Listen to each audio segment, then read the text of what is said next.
বন্ধুরা, কিছুদিন আগে আমি আমার বাপের বাড়ি গেছিলাম। ওখান থেকে অনেক ভিডিও শেয়ার করেছিলাম, কিন্তু ওখানে একটা যেটা দেখানোর জিনিস ছিল, এটা আমার পাশের বাড়ি, মানে আমাদের একদম পাশের যে বাড়িটা, সে বাড়িটাতেই কিন্তু এত লাউ গাছ তারা করেছে। আর করেছে কিভাবে সেটাও কিন্তু আমি বলে দিচ্ছি, যে আমাদের এখানে বাপের বাড়ির এখানে গোবরের সার খুব ইজিলি অ্যাভেলেবল হয়ে যায়। তো তার সেটা দিয়েই ওরা কিন্তু এই মানে লাউ গাছটা করে।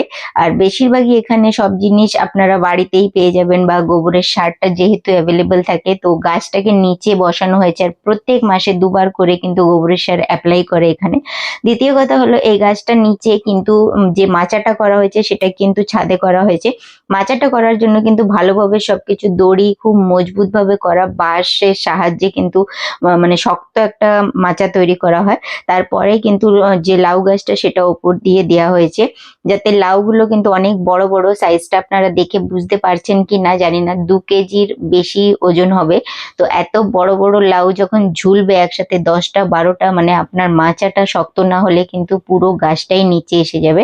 আর প্লাস সার দিতে হবে, ইনসেক্টিসাইড টাইমে দিলে।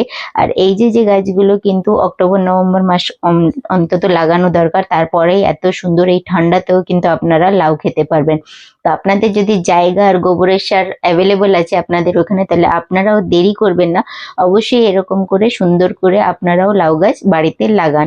খুব সুন্দরভাবে কিন্তু করা যায় এইসব জিনিসগুলো, যদি সার নর্মাল সার যদি আপনাদের কাছে অ্যাভেলেবল আছে। আর ভিডিও দেখার জন্য ধন্যবাদ, আর চ্যানেল সাবস্ক্রাইব করে নেবেন।